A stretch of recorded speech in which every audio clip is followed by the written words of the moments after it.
Visit TheRetroFuture.co.uk to find all the links you need.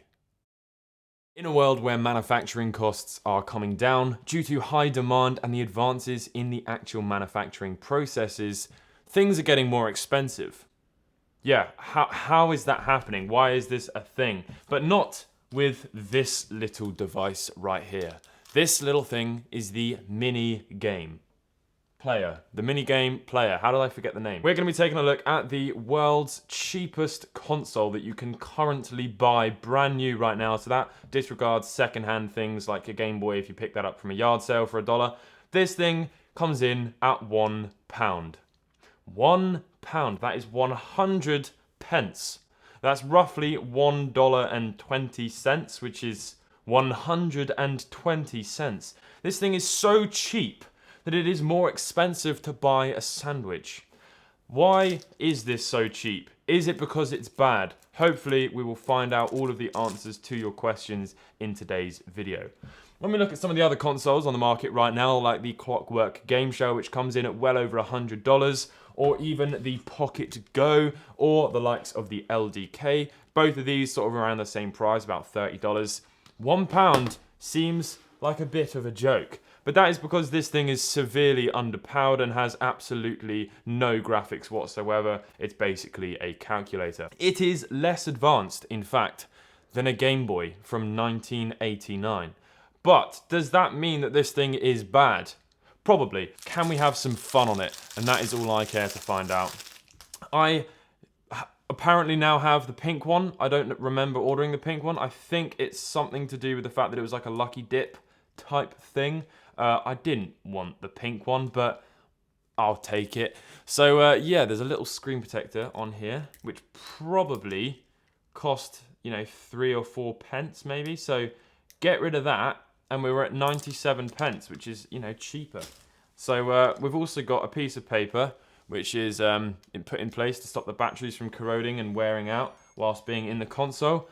We have got quite possibly the flimsiest looking keychain I have ever seen in my life. Imagine you've got your keys attached onto this. Yeah, that's going to keep that safe, isn't it? The screen has to be said, because the screen is so small, almost to a point where the text is illegible. It's quite a high quality little thing, but you've got some text over on this side, which, as I said, is illegible because it's just so small. Mini portable classic Tetris game player, handheld digital game console, LCD electronics, game toys with keychain, or was with keychain, also known as the mini game player. So this thing has discounts, apparently, minus 22%, so it was originally £1.29. Don't think I would have been able to have splashed out the cash for that one. I'm glad the reduction is in place. There's also £3 postage. Now that may be because it's shipping to Jersey, which is literally the other side of the world, to China. So depending on where you are, it may be cheaper. If you buy more things or less things, I don't know, it might be cheaper. So having a look at the item description, it's making a noise and I'm not comfortable with that. It says, this features Tetris game machine. Color is random color. There we go, that explains that. It is a single product with a weight of 25 grams. It is 6.5 centimeters and it has a built-in button cell battery. It is 100% brand new and high quality. Beg to differ. This is an updated version of the handheld game console for children. By that, it must mean the Game Boy. So it's an updated Game Boy, which is literally the size of a Game Boy Pocket screen. Can you see that there? It is the size of the Game Boy Pocket screen. So it's an updated version of, obviously they're talking about the Game Boy. The Tetris game is so interesting and difficult that it can give children a good rest in their free time. It's probably so difficult because the buttons are so small and the screen is illegible. Nostalgic classic childhood memories. There are 23 kinds of games, such as Tetris, Tank, Cars, Racing Cars, Airplanes, Dodgeballs, Piling Blocks, etc. Here we go, let's see if we can get a bit of gameplay on here. Now I think I might have to zoom the camera in slightly. We'll probably do that in post. Here we go, so what do I do here? Do we want to press on off? No, that turns it off. Which one is Tetris? Here we go. Here's Tetris. Wow. It's actually competent. It's quite difficult to see it through the viewfinder. But look, you can rotate the little bricks, press down. It's got some pretty horrible music or sound effects.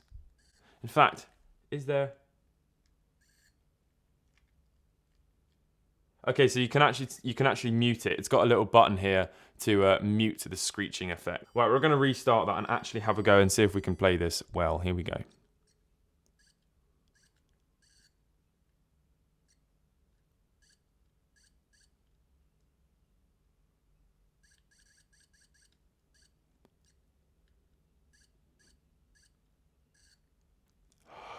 So difficult not to breathe on the microphone. Oh no! Oh, we saved it. Sorry.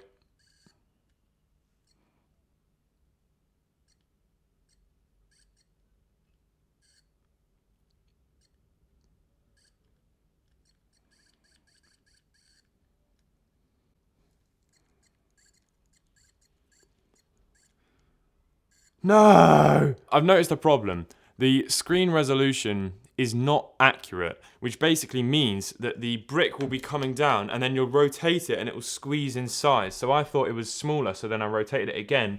And now what I've ended up doing is missing 2 little bricks down here in this corner. That could also be down to the fact that I'm bad at Tetris, but let me actually take a photo. Oh, I think I just reset it.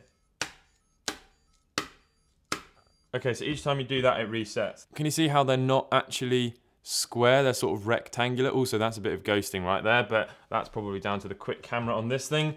So yeah, there is a little bit of ghosting on here, and the pixels are not actually square, which means that makes Tetris quite difficult. So we'll go on to number 2. So it's exactly the same as the last one. Yes, I got 1. Okay, so let's reset that again, and we'll go on to the next game and see if it is also Tetris. Here we go. 3, start. It's also Tetris. Right, we're going to try number 4. Here we go.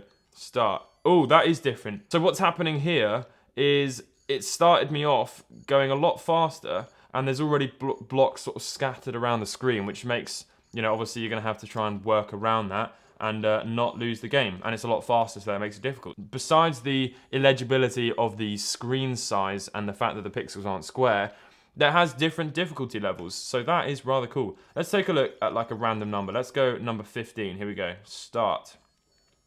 And that's exactly the same as the last one. So let's reset that again. And what we're going to do is go number 48. Start. And it's exactly the same. It's also Tetris. So... if you like Tetris and you enjoy cheap little things, this is probably going to fit the bill quite nicely. I mean, it's £1. I'm not going to lie. I don't know if it's going to survive on your keys for a very long time. I think the plastic's probably not going to last very long. So what I'm going to do, just to please some people, I'm going to open this up just to see what the crack is. Now, I went to the shop, the watch shop, a little while ago, and I bought a new battery for my watch. And the battery was about £3, if I remember correctly. So that's 3 of these that I could have bought, and there's already batteries in them. Now, granted, these batteries are probably going to melt your fingers off. It's still 3 batteries, which you have to sort of appreciate how they're even making this thing. So there's our speaker. So that is what I believe is called a piezo speaker, which is just like...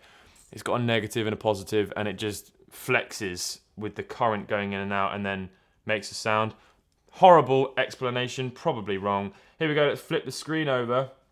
And would you look at that? It's a tiny little logic board. That is very cute.